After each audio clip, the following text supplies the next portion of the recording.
Potash, कापसाचं आणि पोटॅशचं जवळचं नातं आहे पोटॅशमध्ये. आणि शेतकरी 100% 20-20-0-13 पेरतात कापसाला आणि तिथं 100% मार खातात. त्याच्यामुळं पोटॅश हा असा विषय आहे, कापसामध्ये जर प्रतिकारक शक्ती वाढवायची असेल, हिरवेपणा म्हणजे कापूस शेवटपर्यंत तुम्हाला हिरवा ठेवायचा असेल, त्याची धागा मजबूती करायची असेल, फुगवण चांगली करायची असेल आणि बोंड चांगले फुटायचे असतील, त्या बायकांचे जर हात तुम्हाला फोडायचे नसतील, सगळे पोटात फुटतात बायकांचे कापूस असताना, तुम्ही जर बघितलं आपल्या भागातले, मग ती बाई म्हणते मला 15 रुपये किलोनं पण परवडत नाही आणि कापूस मायनस जातो. हे जर तुम्हाला सगळं सुधारायचं असेल तर खत व्यवस्थापनामध्ये कापसामध्ये मॅग्नेशियमचं जेवढं महत्व आहे तेवढंच महत्व आता इथून पुढच्या काळात पोटॅशचं आहे. वेळ खूप जास्त झाला आहे. 2-3 पिकं फास्टमध्ये मी सांगतो. तुरीचा विषय आता सांगितला होता, 10 मिनिटात मी संपवतो. आपण जेवण थोडं लेट करू. तुरीमध्ये नवीन जाती आल्यात, लक्षात ठेवा. आपली मजल जी आहे ती BDN 711, 716 आणि गोदावरी आपली 13-0-41 इथपर्यंतच आहे. पण 13-0-41चं उत्पादन जरी जास्त येत असलं तरी शेतकऱ्यांचा फीडबॅक हा आहे की मार्केट रेट हा पाडला जातो किंवा पाडून मिळतो. आणि आपल्या अंबाजोगाई तालुक्यातल्या पर्टिक्युलरली किंवा केज मधल्या परडीमधल्या शेतकऱ्यांना लाल तुरीचे डिमांड जास्त आहे. आणि आपल्याकडे 716 नंतर लाल तुरीवर संशोधन झालेलं नाही. आपल्या विद्यापीठात नवीन 2 तुरीच्या जाती आलेल्या आहेत ना. फुले पल्लवी नावाची एक तुरीची जात आली, अतिशय चांगली अशी ही जात आहे फुले पल्लवी. त्यानंतर फुले तृप्ती नावाची एक जात आली. या राहुरी कृषी विद्यापीठाच्या नवीन संशोधित जाती येतात. दोन्ही जातींचं वैशिष्ट्य हे याचं ड्युरेशन कमी, 145 ते 150 दिवस ड्युरेशन आहे. म्हणजे 5 महिन्यामध्ये ही तूर निघते. पिंक कलरची, लाल कलरची तूर आहे. विचारा तुम्हाला, नंतर विचारा काय विचारायचं. लाल कलरची ही तूर आहे आणि याचं मार्केट रेट खूप चांगलं आहे.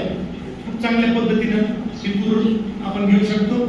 अंतराचा विषय जेव्हा आला, मग कोणीतरी प्रश्न विचारला होता की कमी अंतरावर जरी घेतलं तरी झाड थोडं बारीक असल्यामुळं ते चालतं.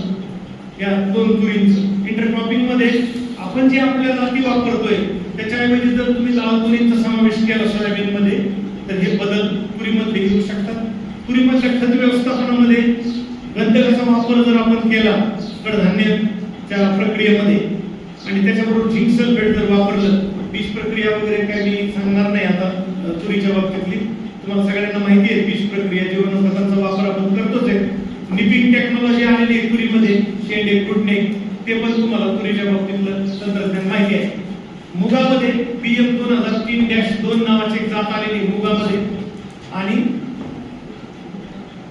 फुले म्हणजे महात्मा फुले कृषी विद्यापीठाची पण एक नवीन जात आली. पण आपल्या कृषी विद्यापीठाची जी जात आहे, डॉक्टर पाटील सर आहेत बदलापूरचे, त्यांनी जी जात तयार केली PM 2003-2, झुडक्यामध्ये मुगाच्या शेंगा लागतात. त्या महिलांना बचत गटाच्या माध्यमातून मी मागच्या वेळेस पण सांगितलं होतं की आपल्या गावामध्ये जे गट आहेत आणि जे डाळ तयार करतात त्यांना जर तुम्ही या मुगाचं उत्पादन घेण्याच्या दृष्टिकोनातून प्रेरित केलं आणि नंतर डाळीवर जर घेऊन गेला प्रक्रिया उद्योगाच्या दृष्टिकोनातून, तर प्रत्येक तालुक्याने आहे 2-4 युनिट तरी आपले चांगले डाळीचे तयार होऊ शकतात मुगासाठी. उडदामध्ये फार काही संशोधन झालेले नाही. तर अकोला कृषी विद्यापीठाचं जे AKU गोल्ड नावाची व्हरायटी आलेली आहे, त्यांची काळा उडीद जो आलेला आहे तीच व्हरायटी एक आहे. बाकी मूग आणि उडीद त्या थोड्या सेम आहे. एक धोक्याचा इशारा मुद्दाम या व्यासपीठावरून सांगतो, बरेच शेतकरी चियाची लागवड खरीप हंगामात करण्याच्या तयारीत आहेत. पीक नवीन आहे, शेतकऱ्यांचा अभ्यास कमी आहे. सगळ्या शेतकऱ्यांना तुम्ही तुमच्या माध्यमातून कृषी विभागाचे कार्यकर्ते म्हणून जेव्हा जाल तेव्हा हे सांगा, चिया खरीप हंगामामध्ये उत्पादन देत नाही. त्यामुळं राजमा आणि चिया ही दोन्ही पिकं खरीप हंगामामध्ये या वर्षी तर मुळीच घ्यायची नाही. त्यांना सगळ्या लोकांना सांगून टाका तुम्ही याच्या बाबतीत. गणित ऊसाच्या बाबतीत बोलण्यासारखं भरपूर आहे पण आता वेळ नाहीये. खरीपामधलं सर मका आणि सूर्यफूल ही 2 पिकं आपल्या भागात वाढताना आता दिसत आहेत.